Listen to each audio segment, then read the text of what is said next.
જય સિયારામ મિત્રો. જે આપણે સવારે મેસેજ મોકલ્યો, તમને એમ થાય કે વેલભાઈ લિંક મારી ગયા, પણ નહીં. પરમાત્માની શોધખોળ હરેક જીવને છે, પણ કઈ રીતે સમજવો અને કઈ ભાષામાં પરમાત્મા સમજાય એવો છે, કઈ રીતે સમજવો એ એક ગુડ ભાષા છે. જેમ કીધું કે એમ્બ્યુલન્સના ઊંધા અક્ષર, એનું કારણ એવું છે કે આગળ વાહન જતું હોય ને, એ વાહનવાળો કાચની અંદર જોવે એટલે પાછળ એમ્બ્યુલન્સ દેખાય તો એના અક્ષર એને સીધા લાગે, એટલા માટે એને પાછળ ઊંધા લગાડે છે, એટલે સામાવાળાને સીધા લાગે છે.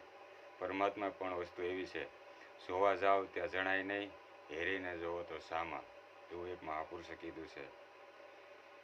અને બીજી વાત કે પતંગિયાને પાંખમાં બત્તી, એટલે એની ઉપરથી આપણે જાણવા મળે એવું છે કે આને કોઈ શેડા તારની કોઈ જરૂર નથી. એમાંથી આપણે કોઈ પ્રકારની આપણે એક એવું શીખ મળે છે. અને નાનામીની આગળ ત્રણ વસ્તુ નાખતા જાય છે: ચાર, સોપારી અને પૈસા.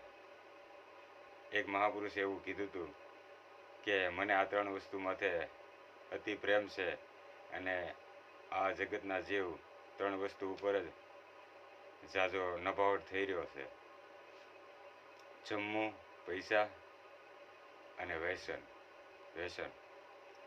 ત્રણ વસ્તુ અતિ પ્રિય છે, કોઈ પણ પ્રકારનું વ્યસન, નાનું કે મોટું. એટલે એ મહાપુરુષે એવું કીધું હતું કે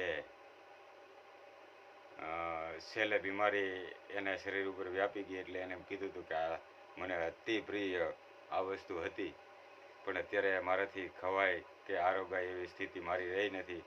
એટલે પાછળના જગતના જીવને હું મેસેજ આપું છું કે મારી છેલ્લી અવસ્થામાં હું આ માણી નથી શીખ્યો, એટલે મારી આગળ તમે નાખતા જાય એટલે પાછળવાળાને થોડું જ્ઞાન મળશે. સત્યને સાબિત કરવા માટે ખરેખર મરવું પડે એવું છે. ઘણા ઇતિહાસ તપાસી લ્યો.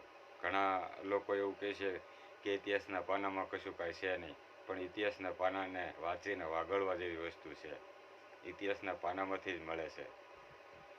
આપણે ઘરે હવે તો ટપાલ વ્યવસ્થા બંધ થઈ ગઈ છે, એટલે આ બધા ગ્રુપ કરવા પડે છે. ટપાલ આવતી ને ત્યારે આપણે એવું થતું કે રૂબરૂ મળી ગયા છે. તો આપણે સવારે મેસેજ આપ્યો, એનો મારી બુદ્ધિ અનુસાર એનો ઉત્તર આ પ્રમાણે છે.